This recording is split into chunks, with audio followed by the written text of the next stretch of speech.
Welcome to Fostering Parenthood.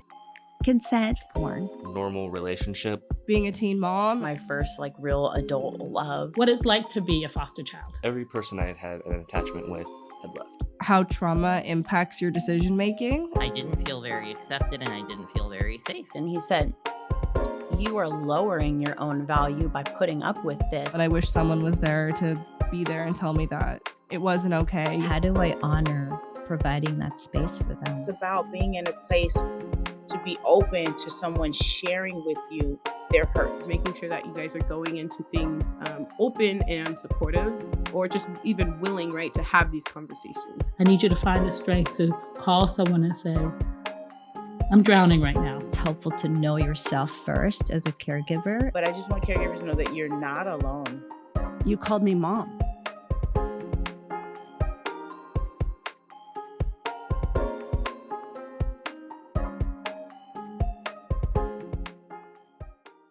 I'm so excited to share this podcast episode with you.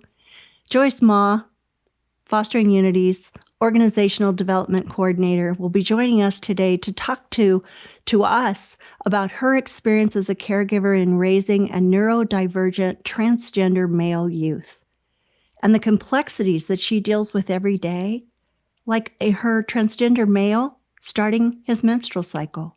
How do you talk about those healthy, reproductive, sexual education topics with our youth? And what she found is that through doing that kind of tough conversation, that it actually built a foundation of trust that still is in place today. So join us and hear kind of her triumphs and her challenges as we build our tools as caregivers. Hi, Joyce. Thank you so much for being a part of this podcast. Thank you for having me. Absolutely. This actually is near and dear to my heart. I have a grandson who is identified as neurodivergent. And when I first heard the term, honestly, didn't know what it was. I'm not much further from that now. And I know as a caregiver yourself, you have a child in your home that is neurodivergent. And so I'm really hoping that this podcast together, we can really define what that looks like, what it means, and perhaps even give caregivers a new word, a new term to use instead of the many terms that are used out there today. And Joyce, we're kind of cheating, right? Because we have known each other for quite a while. You work for Fostering Unity, and you are one of the dearest people in my life. So I would ask if you could please just share a little bit about yourself, your role with Fostering Unity, the child in your home, and then we'll kind of dig into this subject. Okay. Yeah. Thank you. So yes, I'm Joyce Ma, and I first and foremost am a caregiver, and currently I'm a caregiver for a teenage boy. And I started working with Fostering Unity 3 years ago. So, thank you so much for the opportunity. I really wanted to be a part of an organization that can help. And every day I'm learning so much on how to be a better caregiver. Absolutely. That's awesome. Now, the child in your home, it identifies as neurodivergent, correct? Yes. Yes. Can you talk to us about what that means? I mean, it's such a cool term. And when I heard it, I thought, wow, what is that? But what does it mean? What is neurodivergent? Yes. So there's definitely a lot of different languages and words used for someone either on the autism spectrum or cognitive delay or anything like that. So I see it as a really good word to describe someone who, has a variation of cognitive functioning, because we're not always the same. Not everybody's the same. Our brains may be wired differently. So it's a really good word to describe someone without putting them down, without making them feel different or less. And I think that's important. And I have a little bit of experience before my kiddos because my nephew is on the autism spectrum, and I've just learned so much from him. And yeah. I think what's interesting too when we talk about this, and I think one of the reasons why I like the term is, even when you hear autism, of course, it's autism spectrum, which obviously means there is a spectrum of in that terminology, but they're all so different. I mean, Yes. my grandson is also, as I said, neurodivergent, and if we put your nephew and your son that you're caring for now and my grandson in the same room, they would all be completely different and yet share a diagnosis. And I think that's the challenge as we look at caregivers trying to do this loving, hard work in helping these kids to grow and be everything that they can be. How can we talk, even as a community, about strategies when a strategy for my grandson may not work for your nephew or for the child in your care right now? And so I think that beginning with terminology helps because we're not pigeonholing kids by just saying they're autistic, they have ADHD, whatever piece of that neurodivergent that they can hold on to, but that we just understand that the difference is in their cognition. It's the level of that disability. And some folks, we want to call it an ability, right? My grandson was over yesterday, and I find so much joy in him. He has just the best view of the world. He sees everything in such a positive way. And although he has some significant behaviors that require ABA and a lot of those different strategies that we try to come up with, I just love so much that the world he lives in. His favorite thing in the whole world is to go to Lowe's or Sam's Club and Costco and look at the lights on the ceiling, because he finds such joy in those lights, and he just stares up at them. Isn't it beautiful? Do you find that your child in your home or your nephew has something similar to that, kind of almost where they just can't get off of that subject, Oh, yes.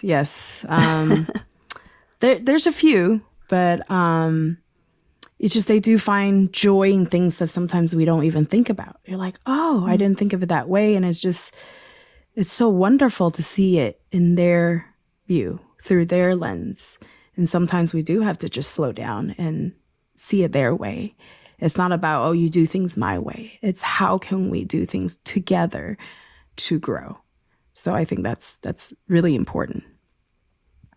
Absolutely. Because otherwise we're fighting a fight that no one's winning, right? We only have losers in that. And I love what you said, that, how we can see the world through their lens and then capture that and learn to communicate so that they can understand it. And one of the struggles that we have is, as these kiddos get older, my grandson is 13, but I'll say he's also 6 foot tall. He's just a huge dude, man. And when it comes to sexuality, all these kids grow, right? So even though they're looking at the world developmentally, maybe like a 6-year-old, their body is 13. Their body is changing, and they're going through an awful lot of kind of catch-up time. I know that my grandson had gone to his mom and said, "Mom, I have grass." And she said, "What? Yeah, we do have grass, honey." And he said, "No, I have grass." and once she, kind of asked a few more questions, his pubic hair was growing. And the only thing that he could really, come to grips with was the fact that he had grass growing, like the grass in the front yard. And how beautiful is that, right? And innocent, and yet curious, and deserves the information of why you have grass growing at 13. What else is going on at 13? It's not just the grass, right? Right. And so it kind of lends ourselves to that conversation of how do we approach puberty and all of those changes that happen when you have a kiddo who's developmentally perhaps much more delayed, or sees the world in such a different way. And yet we've got to talk to him about these body changes. Can you share with me how you do that? Yes. And I want to preface by saying he is my first teenager. I used to take care of just younger kiddos, toddlers and elementary school kids. So I was very nervous when he first came. And on top of that, he was female at birth, and he has come out and said he's identified as male. And I definitely respect that. And I think another difficulty he has is due to his ethnic background, his family, his culture being Asian.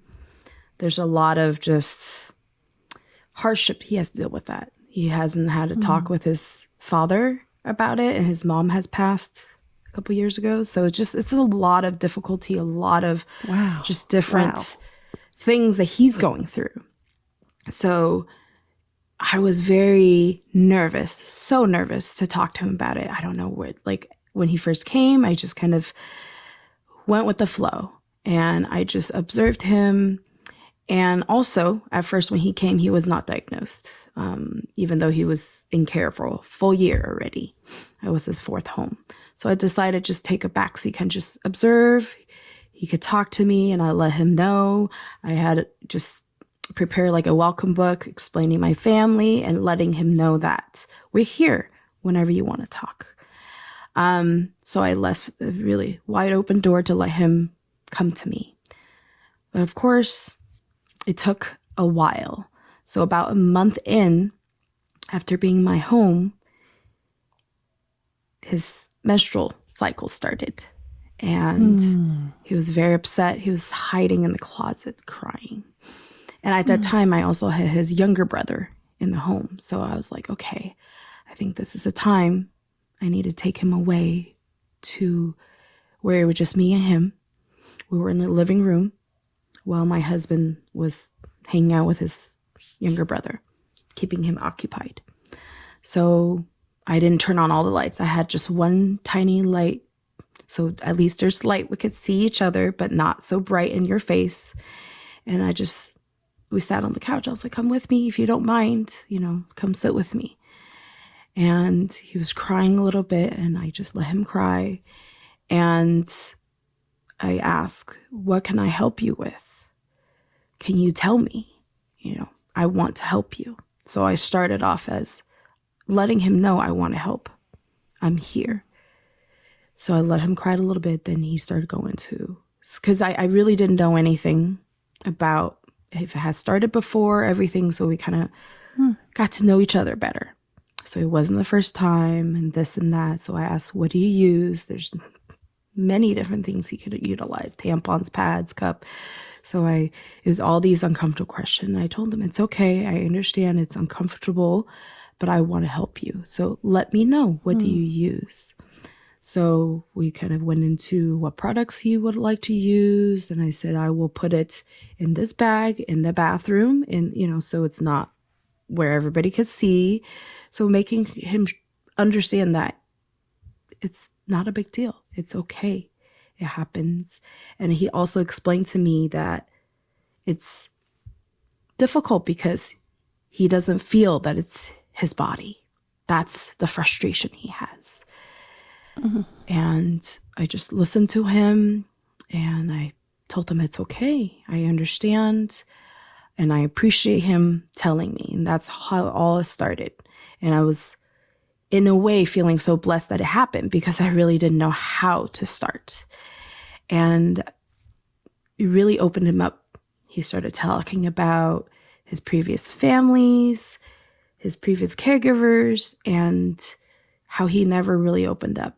He didn't have any other caregiver just sit down listening to him. I'm like, well, I'm glad this worked, because he knew that he's my first teenager. I also didn't know what I was doing really, but I'm here to help.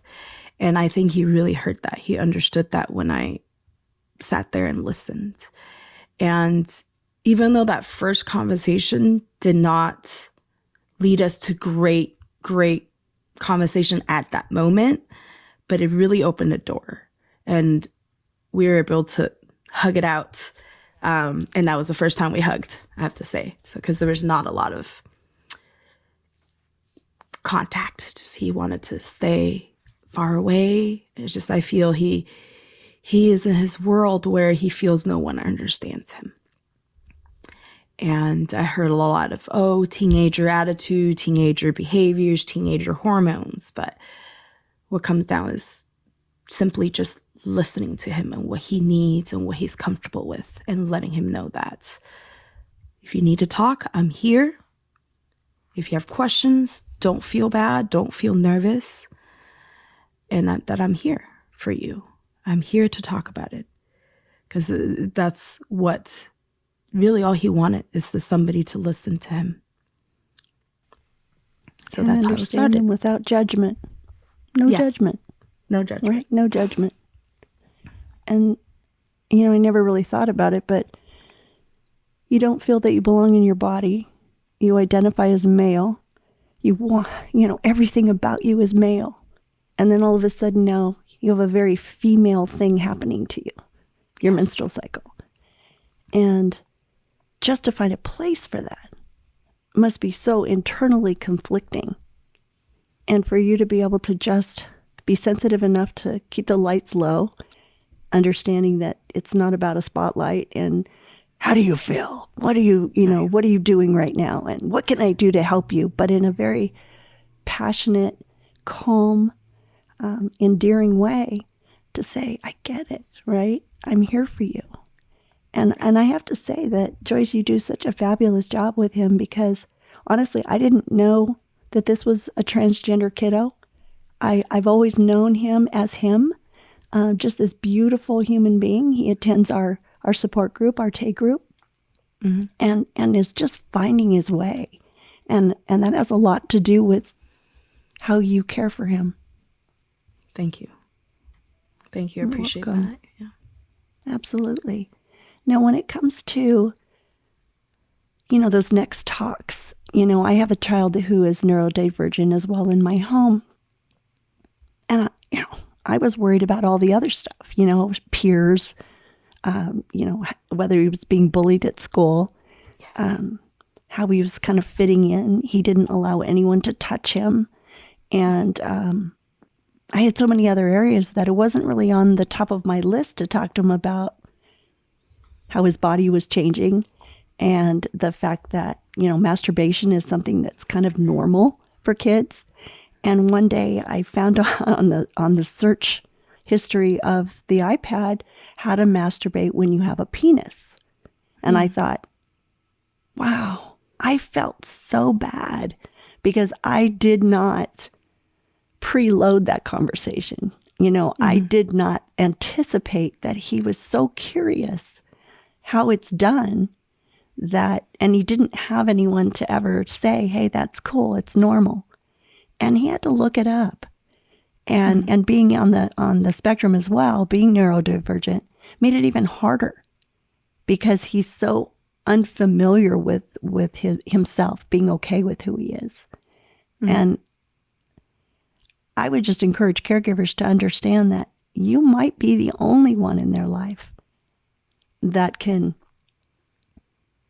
front load this conversation to make sure that they don't have to reach out to the internet, which we all know is an unhealthy place to learn anything. And unfortunately, when he Googled that, he got more than he was asking for. A lot of videos, a lot of inappropriate things came up. And so as a caregiver, we need to be prepared, right? This is coming, right? Whether we want it to or not, these kids are going to change. Puberty is coming. Yes. And how we support them, even just going to the grocery store, knowing that your son is eventually going to start his period is so important, right? So taking them to the store and saying, hey, this is going to happen. It's cool. It's nothing to worry about. It doesn't complicate the world. And let's talk about it what products? Okay, let's go down that aisle. Let's look at all the different things that are available because you may have a preference. And being prepared. And instead of having it kind of forced as a crisis, right? Yes. And I because now you're trying to catch up, Right. and you're trying to, you said it so well, right? He was in a closet crying because to them, something's wrong with me. Mm-hmm. I have another child in my home who is neurodivergent. And when she started her period, she thought she was injured. Right. She thought, and just so you guys, give me a little credit, right? She was 10. So I wasn't prepared yet to have that conversation because she was young when she started. And she was scared to death. She thought she was hemorrhaging. Yes. And so how can we make sure that we as caregivers are prepared to have these really tough conversations? By practicing, by making sure that the door is open before you need to have it open, by having those quiet moments where you're just talking. Hey, how was your day today? Who's your best friend? What's your favorite music? When, the last time you felt sad, what happened? How can I support you? And start building those bridges before you need the bridge. Do you think that that's, something that helped you? Because not all caregivers would have been able to get your son out of the closet. I think it's very important to build that bridge, to build that relationship, because you want this kid to trust you. You want this kid to be able to open up to you. And in order to do that, we need to put down the foundation to set the scene, be like, hey, we could talk about this. And this actually reminded me that I think is so important. And I took your class twice on, discussing sex and sexuality and gender identity, and just us as caregivers are comfortable saying the medical terms of body parts. Because, it is uncomfortable. And I think the society has made it like, oh, everybody's giddy when we have to say the word. So being comfortable, I feel, first of all, like ourselves. Because I feel when we're not comfortable with it, we're having a hard time talking about it. They will feel that. They can sense that. And then they will be like, wow, I don't want to talk to you if you're not comfortable talking about it. So definitely having that exposure, learning ourselves, first of all, and knowing what resources out there. And I think it's really also important to do the research, to know what's out there. Yes, there's a lot of, doctor, nurses, therapists out there, especially for our kiddos, but we should also know the information, the material, the tools, so we can be there, because we are the ones who's with our kiddos day in and day out. So I think that's definitely what's really important for us caregivers to learn and be comfortable. And then absolutely. And you mentioned the class, right? And there are classes available for caregivers, whether, whatever is in your area, look it up, ask your child welfare, social worker, those folks that you have on your team. I know in LA County, DCFS, we have what's called FKCE. We've talked about this on a podcast before. Look it up and see what classes are available for you, because there are very specific classes that deal with this subject. And again, I wasn't born saying penis and vagina. I was uncomfortable too. But you get to the point where you just realize it's just another body part. It's just like an elbow or a nose. It's not anything. There's nothing shameful about it. And if we can get to the place where we just feel very comfortable in our own skin, then when we go to have these conversations, especially with kids who are neurodivergent, because they're going to take the cues from us. They already have social issues. They already have kind of a fear sometimes of the world, or no boundaries, right? Everybody's their friend. So it can go either way. Now you've got somebody who's supposed to be your primary person, right? That caregiver. And if they can't even talk about it, where do they go? Right. They will Exactly. literally be forced to go online. Yes. And I think that's why our kiddos, neurodivergent or neurotypical, they feel more comfortable with going online because they're like, I could just look at this up. I don't have anybody to maybe make fun of me or laugh at me because I have this question. So we need to open that door to let these kiddo know, no, we're here. We're here for you. And I even told my kiddo, we can look it up together. So Oh, I love that. yeah, because No, I think I it's love important that. because Yeah. there's good and bad informations on the internet, and we need to know which one is, this is good. This is from some prominent, respectable source versus somebody just wrote something, right? Or showed something that we don't want to see. Yes, because my gosh, I was so just shocked how much information they've learned at 13 when he came to my home. And I was like, okay, not that I don't want you to have fun on the internet, but there's just so much you don't need to see yet. Well, and they're so vulnerable, right? I mean, they, So being trusting. Yes, and those social skills that sometimes they lack. Right. If some cool person at school decides to become a predator and find prey, who would you go to? You're going to go to the most defenseless person because you want to make it easy. So our kids with a lack of information, a lack of tools to help put that kind of guard up, they will become a victim. And school bathrooms, I don't even want to think about how many children have engaged in, inappropriate activity in the bathrooms at school. And again, if you are a kid, typical kid, and you're horny, who are you going to go after? You're going to go after the kiddo that's going to put up the least resistance. And that was something actually I didn't really even think about when taking in a teenager. And then also with gender identity, he had issues picking out which bathroom to go to. For us, it's like you go to the bathroom if you need to go to the bathroom.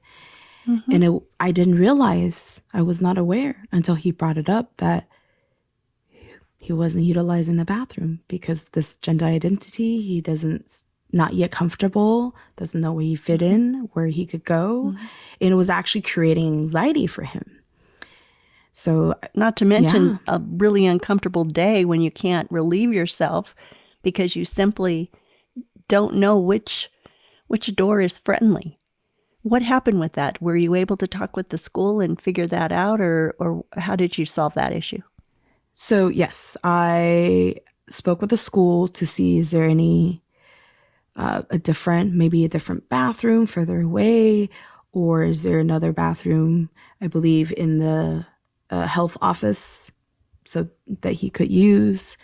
Because besides the bathroom, changing for PE was an issue too, which he was very direct when he first came, that it was an issue. So, and I was so happy he was able to tell me. I was like, thank you for telling me. I'm happy to help you figure out a way to resolve this. It's not an issue, because these shouldn't be issues. How did you resolve it? I spoke with the PE teacher and say, hey, how can we work this out? I'm not trying to give him special treatment, but this is something that could cause, mental health issues, anxiety, panic attacks. So how can we just alleviate that? So I'm just glad he was able to share with me and just keep opening up about just how he identifies and how, what is his worries and culturally. So I was glad that he was able to share that and open up with me, and that I could tell him, like, if it's something I don't know, I'm happy to help you figure it out, because these are just things we can problem solve together, that we can work it out together. I would think that because you were kind of at the ready when he was able to share with you about the bathroom issue and the PE issue, and because you did something about it, I have to think that helped open that door even more, because you were responsive to his needs. So instead of just listening and saying, yeah, well, that's your problem, bathroom, just pick one and go. Instead of really hearing kind of the deeper issue there, the social issue, especially for a child that's neurodivergent, and just the act of picking female versus male is difficult enough with just a neurodivergent child, just understanding, oh, wow, I'm one of them, right? Yes. And I think I'm that one because, of who I am on the outside, but now it's who I am on the inside. So now the confusion there must have just been enormous. And I congratulate you for understanding the depth of that worry and being able to really go to bat for him and advocate for this kiddo. And I'm sure that the relationship that you started with when he first walked in the door with all of those issues is much different than who he is today, simply because he has someone who loves him and someone who cares and someone who goes to bat for him.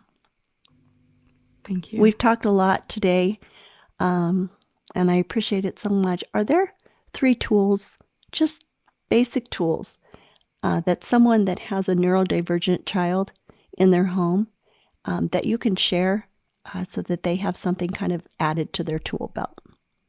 Yes, definitely. And I know our focus on neurodivergent youth, children.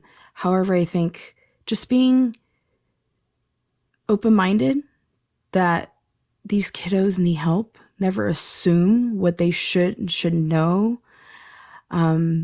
because we don't know what they went through. We don't know what happened in previous homes or with their families and things like that. We should just definitely be open-minded, be ready to listen, be ready to accept, be ready to help. I think that is so important. And also finding out their love language is so important. I know this could be a whole nother topic in an episode, but it sure love could. language. Whoa, podcast too. But just understanding their love language, basically meaning what is so meaningful to them, which for my kiddo is spending time listening, talking. And even before I found that out, I feel lucky that I was able to sit down, listen, and talk with him. And he felt heard. He felt that, oh, this person finally is able to listen to me, listen to my needs, or just listen. And is talking to me and not just telling me to go to my room. Right. Or talking while you're walking away, right? Like, it's like, oh yeah, I really care, but follow me into the kitchen while I'm doing dishes or preparing dinner, but really stopping and spending time with the child. It's so important you brought that up because, like I said, he was not diagnosed at first when he came. So that wasn't on our minds. And so when a teenager walks away while you're talking, you think they're just, they're being defiant. They're giving us attitude. They're just being rude. Rude. Yes. And I definitely, at that moment, the very first time, I was like, how dare he just walk away from me? I'm still talking. Pay attention to me. And as time went on, I realized it wasn't attitude, teenager, hormones. It was actually kind of being, the neurodivergent. He had a task. He had to go and do something in his room or get something. He's on his way there doing that.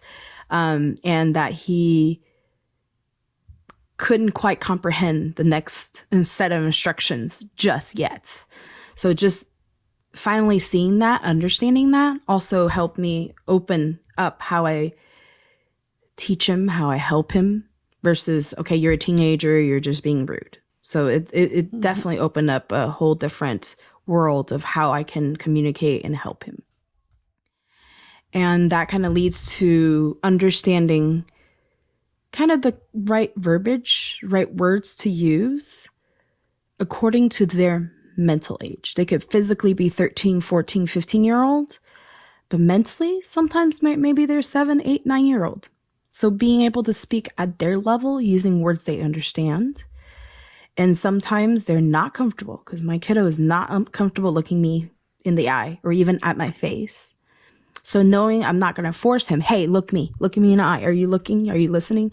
Knowing that it doesn't work for him. So kind of using the correct verbiage, the correct setting, the right setting. So actually driving him to school is actually our great bonding time. We're not really like staring at each other, not having a stare down. He's sitting in his seat, I'm sitting, I'm driving. So it's great just finding that great environment that works for your kiddo. Because again, not everyone's the same. Not everyone learns the same way, learns the same speed. Not everybody reacts the same with what you're teaching. So just like open mind, finding the right place, finding the right verbiage to help them, to communicate, connect with them, get on their level. Kind of like we learned about, right? Getting low when they're little, so you're on their level, but when they're a teenager, you're finding what's the best way to connect with them, I think, and just observe them, kind of be in tune with what their needs are. Sometimes they really just need us to leave them alone. They really need to, and sometimes they need to vent. They need a hug. We just need to figure out, because there's no right or wrong. We just need to figure out what they need that day, that week, that month. That moment.